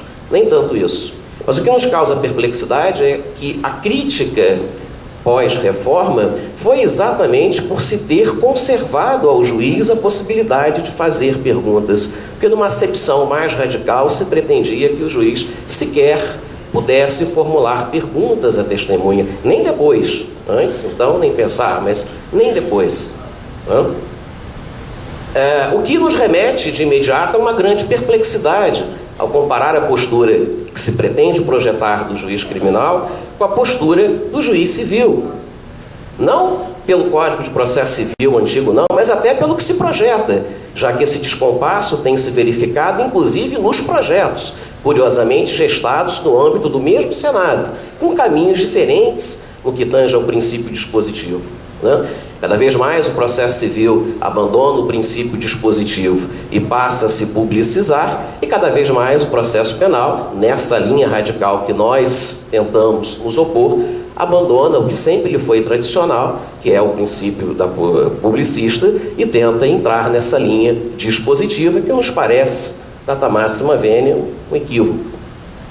Perplexidade ao que eu me refiro, costumo ilustrar com um exemplo de um indivíduo que eventualmente se perde nos corredores do fórum e cai numa audiência em uma vara criminal, na sequência cai numa audiência em uma vara de família, onde se está em jogo uma ação de anulação de casamento por erro essencial quanto à pessoa, alegando que a noiva descobriu, na noite de núpcias, que o marido não tinha os predicados nos quais ela acreditava ao longo do noivado. E qual é o perfil do juiz que essa pessoa que não tem conhecimento jurídico e que se perde nessa vara verá? O juiz perguntando primeiro, não é? Com o princípio reitor da prova em seu favor, em outras palavras, mais interessado nos predicados com que funcionava ou não o marido, que é a causa de pedir, do que a própria parte, que só vai atuar supletivamente. E logo em seguida, esse indivíduo continua nas suas aventuras pelo fórum, cai na vara criminal, vê uma ação penal em que se imputa um crime de latrocínio, imaginemos. E lá, o que vai ver o juiz no desenho que se tenta fazer nessa proposta que nós combatemos? Um juiz absolutamente alheio ao que ocorreu ou não. Se for um pouco educado, não estará tomando um cafezinho, estará pelo menos prestando atenção, não é verdade, no que as partes estão falando. Mas verá um juiz absolutamente indiferente à realidade daquilo que aconteceu, sem sequer poder, como se pretende, fazer perguntas complementares, caso entenda que a inquirição das partes não se mostrou satisfatória, com absoluto desprezo à verdade daquilo que ocorreu ou não. Nós não podemos acreditar que isso seja uma evolução do pensamento processual e que isso seja o caminho que se deve seguir na construção de um processo penal democrático, na nossa opinião. As premissas para se defender esse perfil que nós combatemos são o de que o perfil contrário, que nós defendemos, seria incompatível com o sistema acusatório, porque ainda estaria preso ao princípio reitor inquisitivo, que é aquele pelo qual o juiz tem o protagonismo da instrução criminal, que não seria compatível, como se alega, com o sistema acusatório. Fala-se também numa suposta incompatibilidade com o princípio da imparcialidade, porque esse juiz inquisitor, como se afirma, como acabei de falar, não estaria sendo parcial na medida em que, ao sair em busca de provas ainda que suplementares, o faz porque tinha a intenção de condenar. É o que se afirma. Nega-se também como premissa o velho princípio da verdade real, que nem era tão adequado assim, eu prefiro falar em busca da verdade. E, por fim, e é sobre cada um desses pontos que eu pretendo me aprofundar, nega-se a teoria geral do processo, porque, na realidade, talvez até por uma questão de superar o incômodo da incoerência, não se consegue explicar como o processo civil tenta abandonar esse modelo dispositivo e estrutura de uma forma e como se quer que, simultaneamente, o processo penal caminhe naquele sentido que o processo civil abandona. Portanto, a solução é dizer que não há teoria geral do processo civil é uma coisa, processo penal é outra. E sobre esses 4 pontos que eu pretendo me aprofundar um pouco. Primeiro equívoco, que com toda a vênia eu me permito apontar, mais uma vez com todo respeito, evidente, a tese contrária, apenas para provocar o debate de todos e a reflexão de todos, é que me parece que esse perfil que se quer desenhar do juiz, esse sistema acusatório puro na realidade, que de novo não tem absolutamente nada, diga-se de passagem, e eu quero reclamar que tem que haver um compromisso ético de passar, sobretudo para os alunos, informações históricas, e que nem sempre se observa isso. Não estou dizendo agora qual é o perfil certo ou qual é o perfil errado, até porque em direito não tem certo e errado, tem aquilo que nós concordamos, aquilo que nós não concordamos. No entanto, me parece que sonegar a informação de que esse desenho de juiz que se pretende passar, esse desenho de sistema acusatório que se pretende passar, dizer que é uma proposta moderna parece-me uma fraude histórica, na medida em que isso nada mais é do que o velho sistema acusatório romano, que há muito foi abandonado. Então eu cumpro o dever e acho que, por mais que se critique o modelo, todos têm o dever de informar que se quer ressuscitar o modelo do sistema acusatório puro romano, e vamos acreditar, quem quiser concordar, ok, todos somos livres, evidente, para, de acordo com as nossas ideologias, com o nosso pensamento, achar aquilo que nos é mais adequado, mas sem, isso eu me permito denunciar, sem sonegar esta informação que me parece de suma importância. E esse perfil chega, a nosso sentir, ser um perfil ingênuo, né? Acreditar que o juiz que produz provas supletivamente perde a sua imparcialidade, parece querer criar e querer conceber em pleno século XXI um perfil ingênuo de juiz alheio da realidade, como envolto numa redoma. Se quisermos ser atual e lembrar a novela Saramandaia, como se fosse o Belisário, né? Lá, Maria do lado, professor Aristóbulo, né? Isso me dá a ideia que se pretende construir o juiz Belisário, né? Aquele que está só com a cabeça na redoma de vidro, completamente alheio do mundo, né? Com uma ingenuidade. Isso me faz lembrar uma história do grande poeta baiano Jurandir Chaves, que morava lá em Itapuã, retratava um passeio de noviças com a madre superiora do Colégio Sion, quando viu um indivíduo fazendo xixi na rua, e vira a freira, a madre superiora, posta-se à frente e repreende o rapaz: mas como pode você fazendo isto na frente dessas pobres criaturas, filhas de Deus? Ao que vem a noviça e fala assim: ainda por cima judeu, hein? Ou seja, não é essa ingenuidade que a noviça não tinha que vai fazer com que o juiz perca ou não a sua imparcialidade. Nós não acreditamos, não podemos concordar que buscar supletivamente prova faça perder a ingenuidade.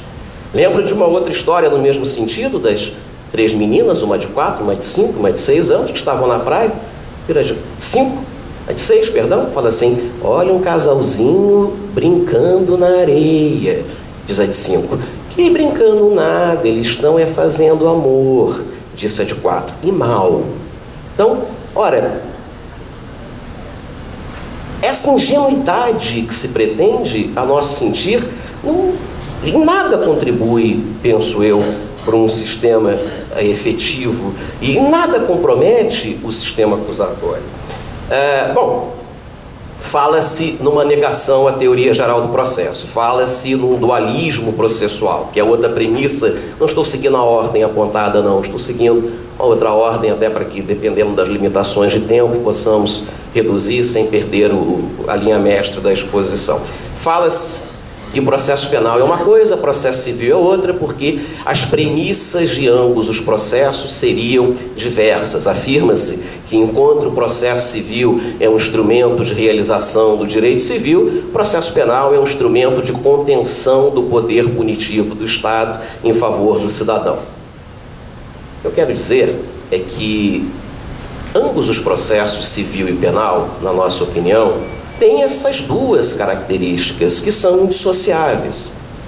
Da mesma forma que o processo civil é um instrumento de realização do direito civil, o processo penal também é, de certa forma, um instrumento de realização do direito penal material, e não inimigo dele, como alguns parecem acreditar. Por outro lado, da mesma forma que o processo penal é um instrumento de contenção da pretensão punitiva do Estado e afirmação da liberdade, o processo civil também é, não só naquelas ações de direitos indisponíveis, como as ações de improbidade, como as ações civis públicas, como as ações tipicamente publicizadas, não, mas até naquela concepção clássica do processo civil patrimonial.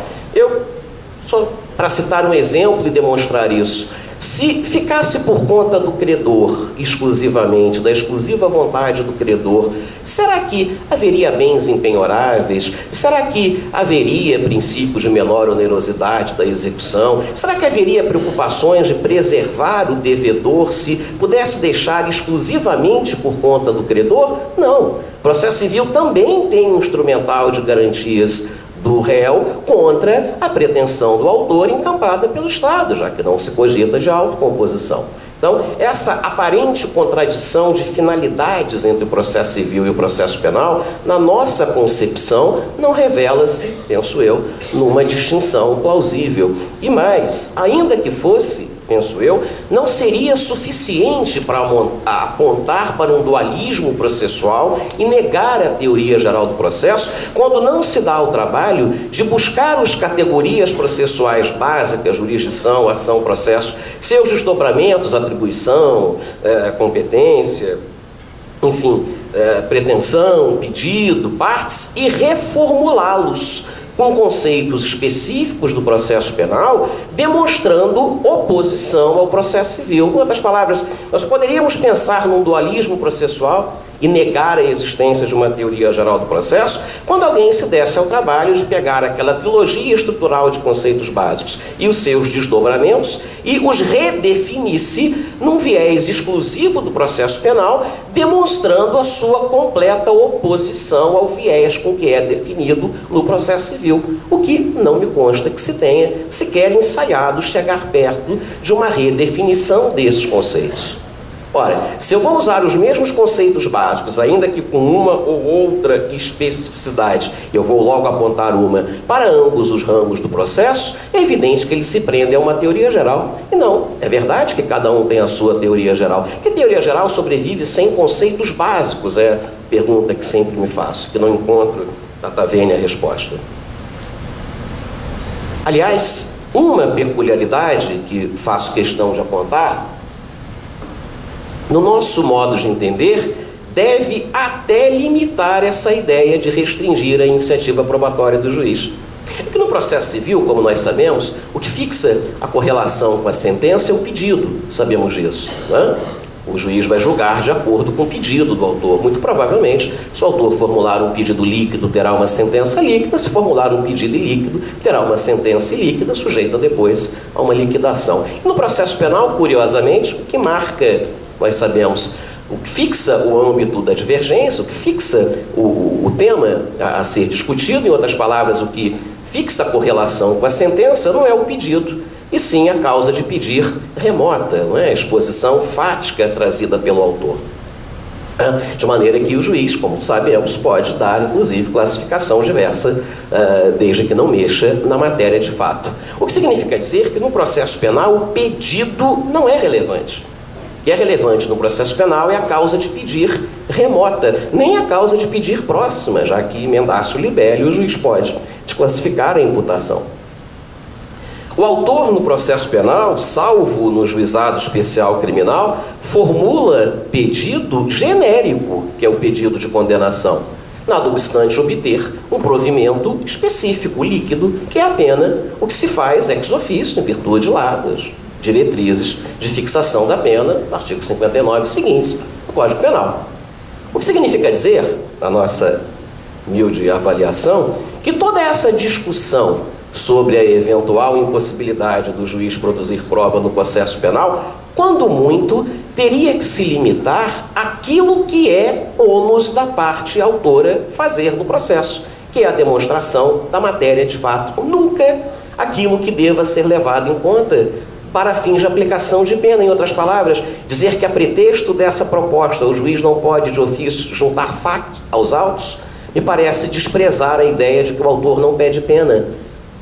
Saber qual deve ser a pena, se é reincidente, se não é reincidente, se tem antecedentes, se não tem antecedentes, não integra a postulação do autor, que não pede pena no processo penal. De maneira que, nesse ponto especificamente, faço questão de apontar, a iniciativa do juiz sequer é supletiva, parece-me que é principal, porque diz respeito a sua âmbito específico exclusivo de atuação, e não ao âmbito que se acredita ao autor com o ônus de demonstrar. Já que, como falei, é um pedido ilíquido, do qual resulta numa sentença líquida. A liquidação da sentença no processo penal se dá de ofício pelo próprio juiz diante de um pedido ilíquido. É, na nossa opinião, a peculiaridade, talvez, mais contundente entre os dois tipos de processo. E não o suficiente, evidente, porque em tudo mais coincidem para poder firmar a existência de uma teoria geral do processo. Ainda na proposta desse dualismo, Há uma outra premissa que me parece equivocada, a afirmação de que o processo penal traz consequências ao indivíduo mais graves do que o processo civil e que por isso justifica aquele perfil supostamente diferente que se apontou no início. Ora, se nós pegarmos casuisticamente uma ação de cobrança em virtude de um empréstimo que não foi pago e compararmos com a ação penal por um crime de extorsão mediante sequestro com resultado morte, vamos confirmar essa afirmação. Mas, por outro lado, se nós pegarmos uma ação penal no juizado especial criminal por uma infração de menor potencial ofensivo, sequer punida com pena privativa de liberdade, e compararmos com uma ação de improbidade administrativa, vamos chegar a raciocínio diametralmente oposto, o que demonstra que isso é casuísmo. Se é casuísmo, não serve para estabelecer como regra que o processo penal traz consequências mais graves do que o processo civil, por isso se justificar o suposto dualismo que se pretende trazer, já que só se chega a essa afirmação ou não a partir dos exemplos de que se partem e não a partir de uma teoria. Isso são meros casuísmos, vai depender daquelas ações que eu vier a comparar. Sorte que me parece que também não é suficiente para que assim se afirme. Falemos um pouco. Quanto tempo eu tenho? 10 minutos. Falemos um pouco da questão da imparcialidade. Imparcialidade, na nossa avaliação, nada mais é do que o descompromisso que o juiz deve ter com as partes. Isso é uma coisa. Outra coisa é o descompromisso ou desinteresse pela verdade daquilo que vai julgar. Em outras palavras, parece que se pretende substituir o velho princípio da verdade real, com todos os problemas que teve, que merecem reformulação, por o que a gente poderia chamar de princípio da mentira real, o que seria uma oposição que nos parece absolutamente inadequada. Não é?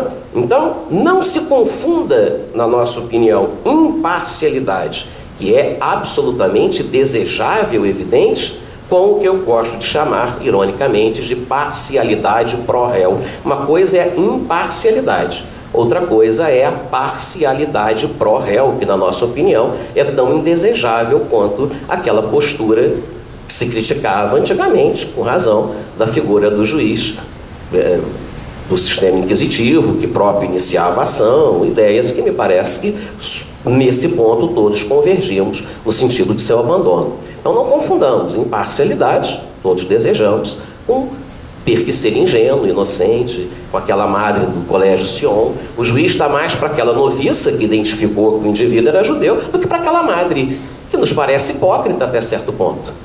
Então é isso que nos parece que é importante destacar. Eu costumo dizer que esse tipo de perfil que se quer parece lançar a dúvida como objetivo do processo e não a descoberta da verdade. E eu me pergunto se alguém comemora dúvidas em qualquer instante da vida. Imagina que o indivíduo faz um concurso para o Ministério Público, para a magistratura, às vésperas de sair o resultado, já está comemorando porque está em dúvida se passou ou não. Alguém comemora a dúvida? O objetivo da vida é a certeza, não é a dúvida. A dúvida é a falta de opção, evidente. É lógico, óbvio que não estou, e nem poderia, óbvio que não estou combatendo a ideia do indúbio pro réu de forma nenhuma, mas ela não é a primeira opção do processo. É uma falta de opção, que tem uma explicação, inclusive filosófica. Por que que, esgotado e exauridos todas as fontes lícitas de prova, e aí eu já agrego, não vou ter tempo de me aprofundar, lícita propositadamente, para que fujamos daquele conceito inicial da verdade real a qualquer preço, nenhum de nós concordamos com isso, ainda que justifique a produção de prova ilícita, não concordamos com isso, portanto eu falo exauridas as fontes lícitas de busca da prova, não se conseguiu chegar ao juízo de certeza, agora sim, a dúvida é bem-vinda e a solução em favor do réu é a única possível, eu diria até por uma razão filosófica muito simples de se explicar. Ora, se há dúvida, não há certeza, é preciso que se considere muito seriamente a possibilidade de erro, não é? Se está em dúvida, é evidente que tem que se considerar concretamente uma grande chance de erro. É evidente que o ideal é condenar o culpado e absolver o inocente, mas se está na dúvida, se a situação é ambígua, corre-se o risco de absolver o culpado e de condenar o inocente. Ora, se por alguma razão acabar-se na dúvida condenando o culpado, condenando-se o inocente, apenas ele, o inocente que nada fez, arcaria com as consequências desse erro judiciário para o qual ele não contribuiu e que não foi ele quem errou. Ao passo em que, se errar no sentido de absolver o culpado, esse erro será diluído por todos. O que me parece que, até por um princípio de solidariedade, é muito melhor que o erro inevitável se dilua por todos, com a absolvição do culpado, do que seja suportado exclusivamente pelo inocente, injustamente, equivocadamente condenado. Então é fácil explicar o princípio do indúbio pro réu, até nesse sentido filosófico. Agora, jamais imaginar que ele fosse capaz de impedir a iniciativa instrutória do juiz a pretexto de que isso lhe faria perder a imparcialidade. Eu me lembro daquela figura, aquela escultura de Auguste Rodin, da figura, eu chamo de juiz Le Penseur, né? Aquele que está lá debruçado lá numa plataforma, aprisionado, a expressão, quem já viu, aquela expressão de angústia, né? Quer dizer, o juiz aprisionado na dúvida e quase que gostando daquela posição de dúvida, com a fonte não explorada de prova à sua frente, sem poder buscá-la a pretexto e com medo, por ingenuidade ou por medo, de perder a sua imparcialidade. Vem do professor Alexandre Câmara uma observação que me parece muito interessante nesse sentido, de que se alguém é parcial, nesse caso, não é o juiz que busca a iniciativa probatória supletiva, porque este não sabe o resultado da prova que mandou buscar. Ele não tem como adivinhar o resultado da prova que mandou buscar.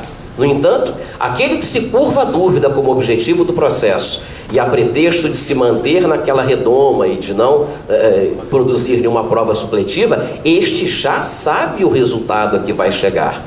E se alguém é parcial, com toda certeza, não é o que busca suprir a dúvida, já que este não tem como adivinhar o que vai encontrar pela frente, e sim aquele que se curva a ela, porque esse já sabe o que ele irá fazer. Essa observação do professor Alexandre Câmara. Incomoda-me um pouco a busca de um paradigma no direito brasileiro com o direito norte-americano e com o direito inglês. Incomoda-me um pouco a busca de traçar um perfil do juiz brasileiro ou do juiz ibero-americano com um perfil semelhante ao juiz inglês, por várias razões, sobretudo por diferenças profundas de premissas sistêmicas de um sistema e de outro sistema. Premissas tanto com relação à questão da proximidade cultural entre o juiz e as partes da Inglaterra, que frequentam as mesmas escolas, os albergues da corte, enfim, eu vou procurar não abusar muito do tempo e não me aprofundar muito nisso, e como uma coisa que isso me parece que é o mais essencial, quando se busca inspiração no juiz inglês e no juiz norte-americano, se esquece que o princípio da lealdade das partes lá tem uma dimensão muito maior do que a nossa aqui. Me lembro quando a professora Ada Pellegrini esteve aqui conosco lá alguns anos atrás, no curso de processo penal, dizia que estava prestando suporte a um escritório norte-americano e o contrato dela era 2 vezes por ano ir lá, 2 vezes por ano o escritório vir aqui. E eu perguntava, mas você não pode se corresponder por e-mail? Não, porque lá a parte que propõe a ação é obrigada a instruí-la com todas as provas que dispuser, inclusive aquelas contrárias à sua pretensão. Assim é levado o princípio da lealdade das partes lá. Aqui nós imaginamos que se o autor instrui a ação com comprovante do pagamento, no mínimo, vai ser classificado como não inteligente, para dizer o mínimo. A nossa cultura de princípio de lealdade das partes está muito engatinhando no que tange a cultura de princípio da lealdade, desse modelo que se tenta tomar inadvertidamente como paradigma, o que por si só demonstra a infelicidade do paradigma. Ora, num cenário em que, ao invés da confiança inglesa do juiz nas partes, porque frequentaram a mesma escola, o que há é o cenário da desconfiança, querer tolhê-lo da iniciativa probatória e transformá-lo em refém da atividade probatória das partes, na nossa opinião, muito longe de render homenagens ao professor Afrânio, naquele texto que nos serve de inspiração, na realidade deturpa as ideias que ali foram postas num cenário que foram necessárias e ideias das quais se logrou um desejável consenso no sentido de desonerar o réu, mas não no sentido de amputar o juiz daquela tarefa, como se quer levar, penso eu, nos dias atuais. E quero... Tinha outras coisas, enfim... Tá terminando? Quero, para terminar, deixar com vocês sobre esse assunto uma mensagem do próprio homenageado. No prefácio a que eu me referi, diz o Afrânio, e quando eu li o prefácio da minha tese de doutorado, fiquei com inveja de não ter escrito aquilo que estava no prefácio. Falo que o prefácio está melhor do que o livro. Pelo menos me animou mais o prefácio relendo do que o próprio livro em si. Porque Afrânio, com a genialidade que lhe é peculiar, soltou uma pérola que eu gostaria de ter escrito, mas não fiz.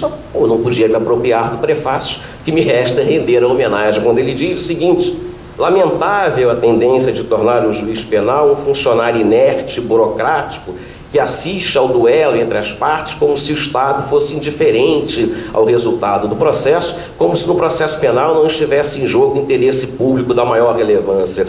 Também vem o meu ponto, diz Afrânio, a esse fundamentalismo do sistema acusatório que, de um lado, se apresenta um tanto ou quanto ingênuo, aquela madre superior a que me referi, e de outro, pode ser interpretado como uma forma astuta de se lograr um processo liberal sem compromisso com a efetividade da prestação jurisdicional, pensando o processo não como um instrumento para a aplicação do direito material, mas sim como um empecilho à sua aplicação no caso concreto. E conclui de uma forma que aí sim me deu inveja, diz o seguinte: um processo penal do faz de conta, um processo penal onde o interesse público é substituído pela punição à parte processual que não produz esta ou aquela prova. Veja a transformação radical que se pretende a pretexto de uma evolução, quando na realidade é uma involução, que é o sistema acusatório puro, se chegar, substituir um modelo processual de busca da verdade, com tudo que pode ser aperfeiçoado, e foi uma grande contribuição do nosso homenageado, por um modelo em que a verdade é um detalhe, caprichosamente se renega a descobri-la a pretexto de uma suposta imparcialidade que dela não depende, para, na realidade, estabelecer o processo como resultado de um jogo de punições à parte. Aquela que se saiu melhor vence, aquela que se saiu pior perde. Tudo a pretexto de ser a única via possível do sistema acusatório. Sobre o sistema acusatório, precisaria de mais meia hora para falar e, infelizmente, não vai poder. Eu só quero dizer uma coisinha única. Não há, nunca existiu no mundo um único sistema acusatório, um único sistema inquisitivo, como parece, em algumas exposições, se fazer crer. Não me consta que tenha havido alguma norma que tenha dito assim: o sistema processual é acusatório, assim entendido com as seguintes características: o juiz pode isso, não pode aquilo, pode parará. Ou o sistema inquisitivo, na realidade, o que se faz é uma observação empírica de um conjunto de normas processuais de um determinado país em um determinado tempo e classifica aquilo como um sistema acusatório, como um sistema inquisitivo, com variantes que o próprio Ferraioli reconhece ao falar em elementos estruturais do sistema acusatório e elementos acidentais ou culturais do sistema acusatório, do sistema inquisitivo. A questão do ônus da prova e do perfil do juiz não é, nem em Ferraioli, elemento estrutural do sistema acusatório, e sim um elemento acidental, cultural, até porque, diz Tarufo, o processo é cultura, que no modelo ibero-americano liberal seguiu um determinado padrão, por algumas razões, dentre as quais as que eu apontei e outras que não teremos tempo de nos aprofundar, e no modelo ibero-americano que seguimos são outras, também por outras razões que, infelizmente, peço perdão, não teríamos como nos aprofundar. Finalizo deixando uma mensagem do Dalai Lama, quando diz que não há verdades absolutas. Um dos princípios do budismo é o caminho, não que eu seja budista, não, de forma nenhuma, só uma referência histórica, sem nenhuma conotação religiosa. A imagem que se faz é da corda de um violão. Se ela ficar muito solta, não produzirá som algum. Mas se você esticá-la demais, ela arrebentará no primeiro toque.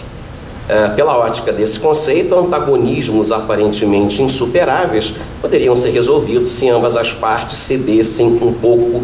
O segredo está no equilíbrio. O segredo do equilíbrio é nunca se deixar seduzir pelos extremos. O que estamos vendo hoje é um duelo de extremos, que, na nossa opinião, em nada vai contribuir para a construção de um processo democrático, que é o desejo de todos.